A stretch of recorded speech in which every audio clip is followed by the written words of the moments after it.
As always, we're glad you could join us this hour. Welcome to Lunchtime Politics on Channels Television. And I am Bukola Koka. We're reaching you live from our global headquarters here in Lagos. First, the top stories. Federal government finally released the much-anticipated list of ministerial portfolios, with Mr. Wale Edun managing the Finance Ministry and coordinating the economy.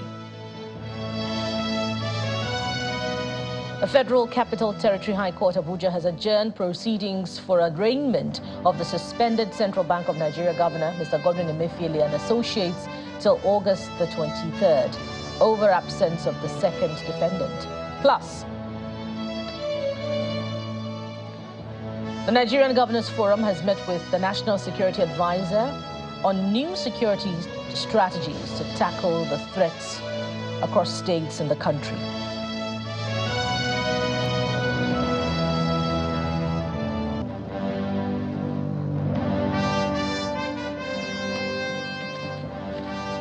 And we do thank you for staying tuned. As we start off, the much-anticipated list of ministerial portfolios is finally out following its release by the federal government yesterday. To man the Ministry of Finance is Mr. Wale Edun, who is also the coordinating minister for the economy, while Mr. Dele Alake is assigned to the Solid Minerals Ministry. Former Governor of Rivers State, Nyesom Wike, is in charge of the Federal Capital Territory, while Mr. Adebayo Adelabu is in charge of power. Others are Mr. Bumi Tunjojo for Marine and Blue Economy, Mrs. Doris Anite, Industry, Trade and Investment, Mr. Festus Keyamo, Aviation and Aerospace Development, Mr. Heinekin Lokobri, Minister of State, Petroleum Resources, Mr. Mohammed Badaru is Minister of Defense, while Dr. Ali Pate is the Coordinating Minister of Health and Social Welfare.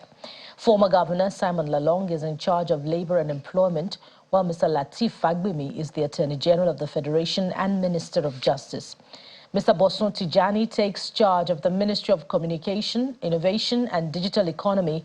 Mrs. Nkiruka Onyojocha is the Minister of State, Labor and Employment, while former APC National Women Leader, Dr. Betta Idu, will be in charge of Humanitarian Affairs and Poverty Alleviation. Former Governor of Ebonyi State, Dave Umahi, is assigned Minister of Works, and Professor Tahir Maman is Minister of Education. For the full list, please visit our website and all our social media handles, where you catch up on the entire release. Professor Sam Ezeaika, Professor of Political and Social Economy, Department of Political Science, Imo State University, Owerri, joins me now on Lunchtime Politics to take a closer look at the ministerial portfolios. Thank you for joining us on Lunchtime Politics. Thank you very much for having me. Yeah, so as we start off, what do you think about the list of full portfolios for the minister designates? Were there any surprises for you? Sorry, I didn't hear you. You said? What do you think about the list of portfolios? Were there any surprises for you? Well,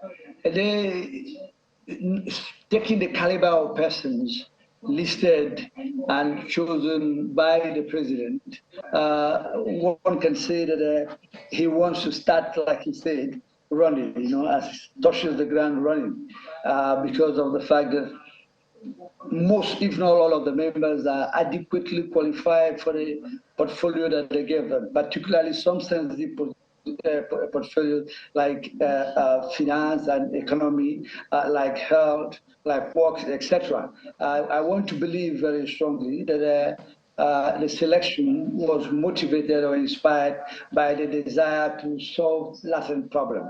But I will make more comment as we progress, because I can also say that it is not enough to be super qualified. It is important to have the ethics of governance and know how to go through and in between the politics in the ministries to be able to deliver on whatever mandate is being set out for each of the ministers.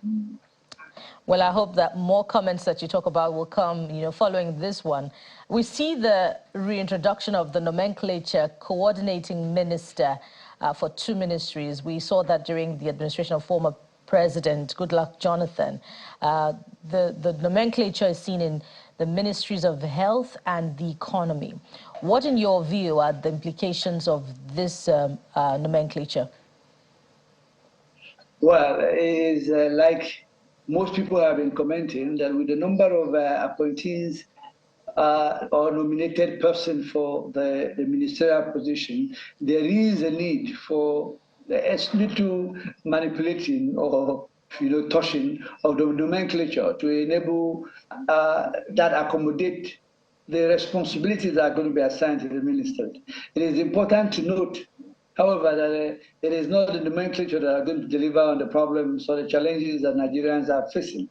Those nomenclatures are purely academic or administrative gestures. The main thing here will be ensuring that each minister given a mandate will be given the leverage to be able to put into place the ideas.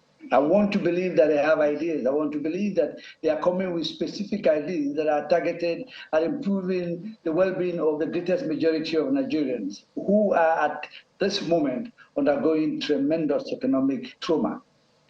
You don't see the concern of, that illusion of superiority for one minister over the others and, attendant implications for policy flip-flops and bureaucracy? It shouldn't. It shouldn't because, you see, the idea of having a senior and a junior minister is not specifically because of seniority and superiority. It is more often for administrative convenience. The two are given the same mandate. It's just that they are supposed to cooperate and collaborate to be able to achieve the ultimate goal of their ministry. And also, each of them is supposed to stand for the other, in the sense that when the minister is not around, the minister of state will play the role of the minister.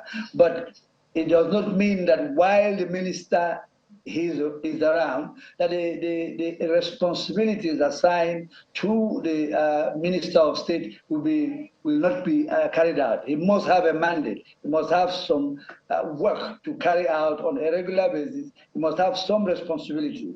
There must be some MDA assigned to him or her to enable the person to remain consistent and engage in the same project as the minister proper. We hope these values that you talk about will be upheld. But looking closer at the list yet again, is there an element of political reward for electoral victories in the February election? And to what extent, by the way, has the president balanced political reward for electoral victories with competence, professionalism?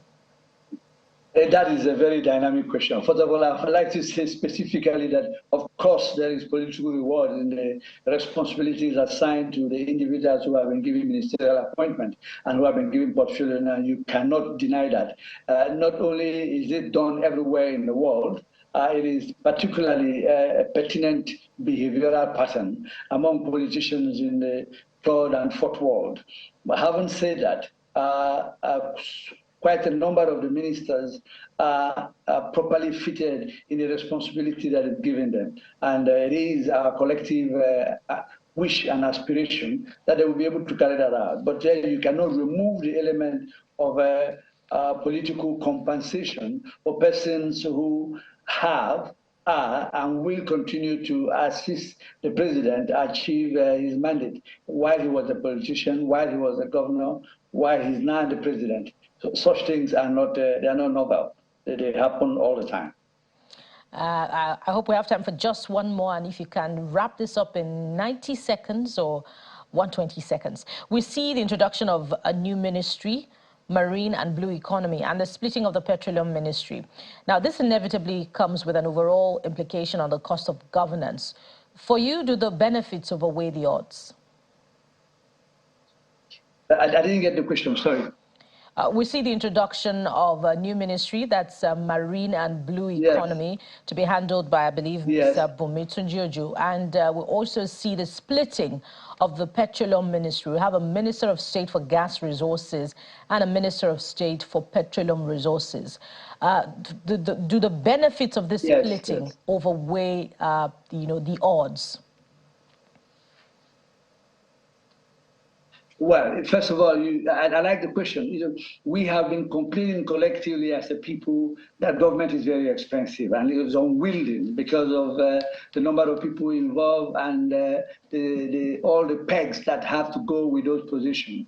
But having said that, to broaden the base of the economy, it is sometimes important to open the economy and create not just employment really per se, but create centers that are going to generate income. Now, one will ask, will the newly introduced ministry generate income?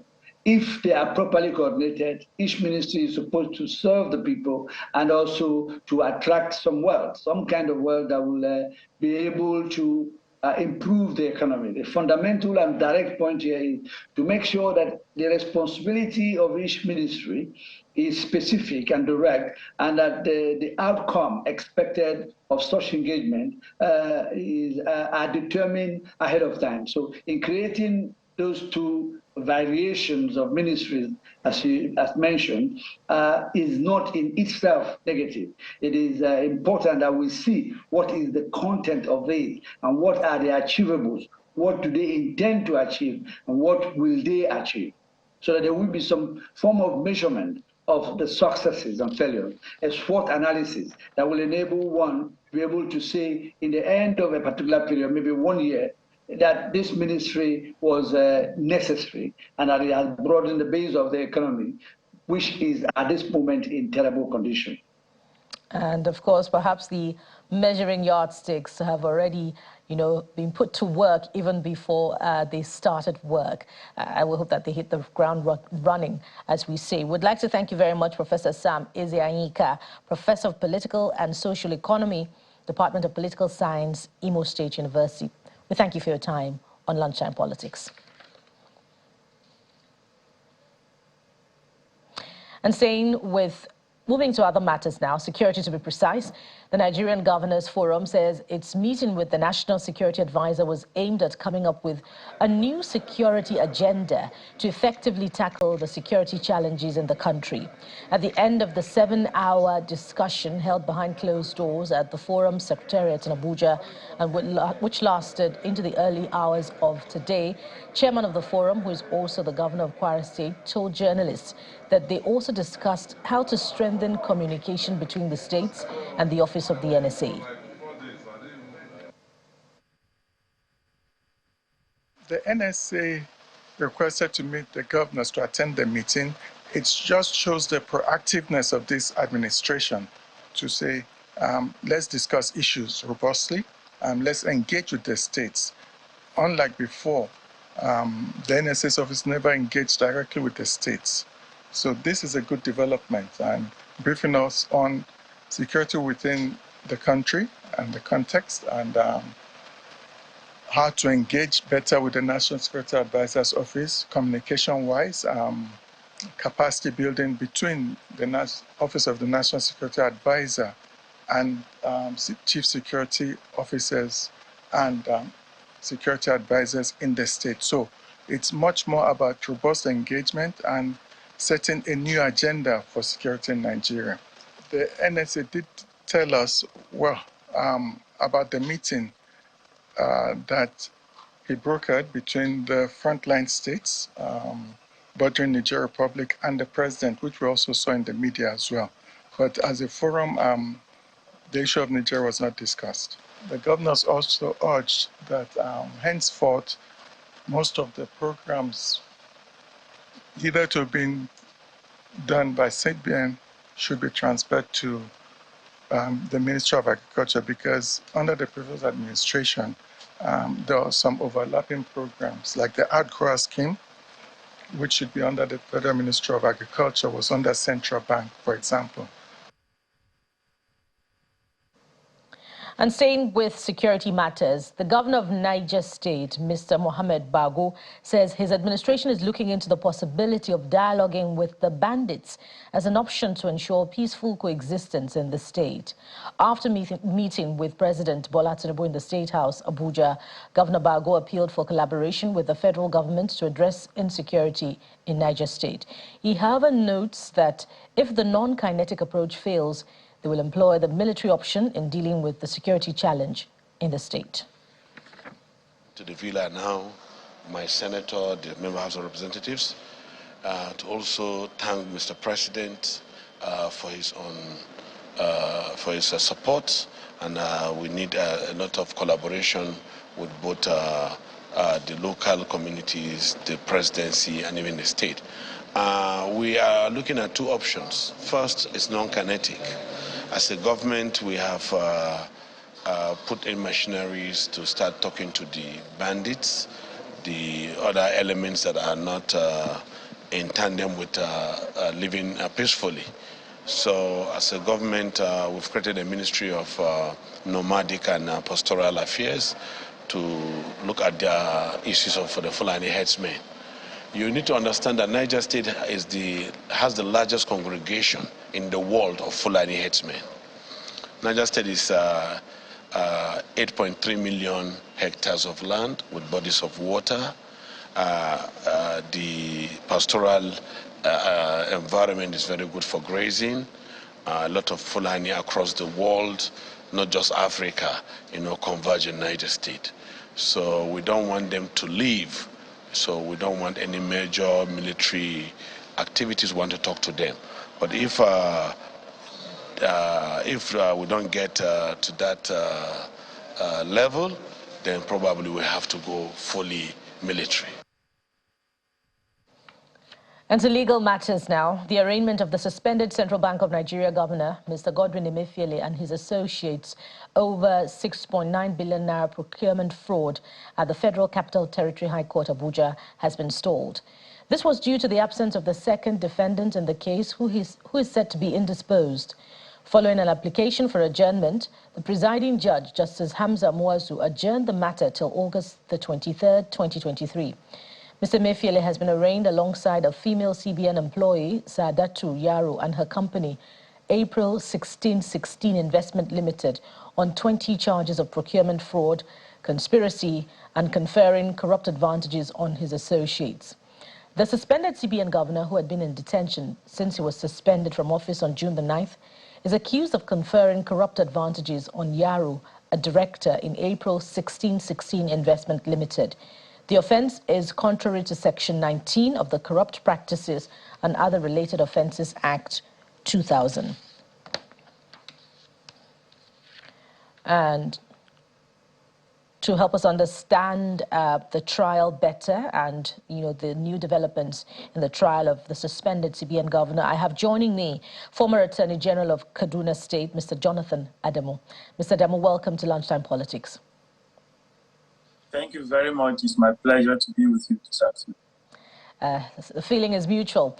Now, as we start up, what are your thoughts on the introduction of 20 fresh charges in the trial of the suspended CBN governor and, of course, the withdrawal of the old charges? Well, it's surprising that 2 days ago, the DPP had during an interview told Nigerians that they were going to file new charges under the ICPC Act, which is contrary to the national charges on terrorism and, possession of firearms. What looks to be happening is that the government is suspect in terms of the motivations for the trial of Emefiele.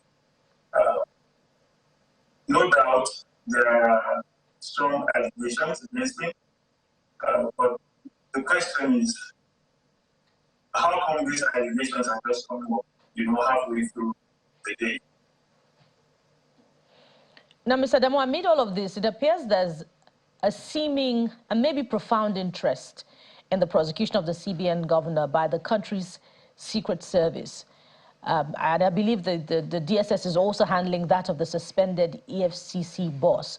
What are your thoughts on the propriety of the country's secret police handling this trial? To me, I would say it's an aberration.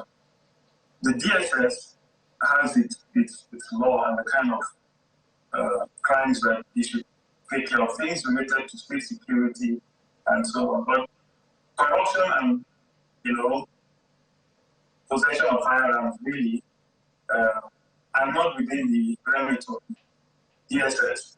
The DSS has more serious things to do with allegations of infractions of the ICPC Act. So I would say that they are really going beyond what they're set up by law. I'm aware, and I'm sure that the president is aware that, this may be going beyond the, the designation, the jurisdiction of the DSS. Still, the DSS is carrying on with the prosecution. Why do you think things are left this way? Well, you cannot shut out the hands of the government from interference with the judicial process. That's what it looks like to, right-thinking Nigerians. No doubt we are all unhappy with the ethics. I mean, we all went through the pains of the watched currency exchange. During that period, I never had I had to just manage and rely on, electronic transactions where I couldn't do anything electronically. I had to just grin and bear it. So we all went through the things, and a lot of people are unhappy with Mr. Emefiele. But having said that, we expect that Emefiele should be put through due process, the correct procedure, and that if there are suspicions or allegations against him, the right agencies should have been made to investigate him, the ICPC, the FCC, or the police for that matter. But to bring the DSS into the matter really doesn't help the whole thing. Now, when they arrested him, they kept him in detention for a long time without trial. And then they brought up charges on, possession of firearm.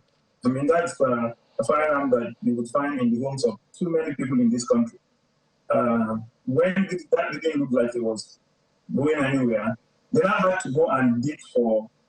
It's looking for, giving a dog a bad name in order to hang. You're putting the cart before the horse. You arrest before you now go and look for evidence. So now, in Nigeria, we know that for any public officer, if you dig hard enough, you will find something that you can always have against them. I mean, our laws are wide enough.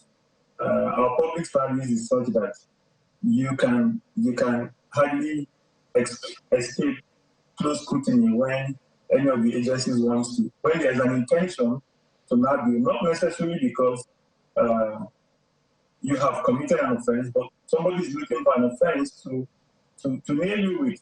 So it looks more like Mr. Emefiele has helped some people, and those people want to pay him back for that. Well, I wonder if that's what it looks like. But you rightly recall the botched Naira redesign policy, and I believe, that was one of the reasons, amongst many others, that his suspension was hailed. But really, do the charges against him speak to the popular reasons for which his suspension was, endorsed at the time that it was announced, or shouldn't, the charges speak to the failure of that policy, that Naira redesign policy? Well, the charges do not relate to the Naira redesign policy at all. The charges relate to procurement. Try and understand. I'm trying to say that shouldn't those charges speak to the failure of the Naira redesign policy? Some described, the failure as tantamount to being crimes against humanity, or can't he be tried for those for that that botched policy? Well, they will have to be creative enough to be able to craft that into criminal allegations. From what we were told, they had presidential approval for that. And so if that is the offense that Mr. Emefiele has committed, look, the former president came on air and told us that Emefiele had his approval to proceed with the Naira swap policy. So if that is the case, I do not see the offense that he committed there. So the whole thing looks more like political. If that is really the issue, then the DSS has the wrong horse. They are backing the wrong tree, really. But I'm not saying that if Mr. Emefiele has committed those offenses for which he's being, arraigned afresh, that he should not be tried for those. But the whole thing just looks suspicious. It looks to me like a witch hunt. And if it appears that difficult, I wonder where that's headed and, what will come out of it. But we're totally out of time to pursue that aspect of the trial of the suspended CBN governor. Thank you very much, Mr. Jonathan Adamu. Mr. Jonathan Adamu is a former Attorney General, Kaduna State. Thank you for your time on Lunchtime Politics. Thank you, Joma. Pleasure being with you. That will be Bukola. Thank you for your time.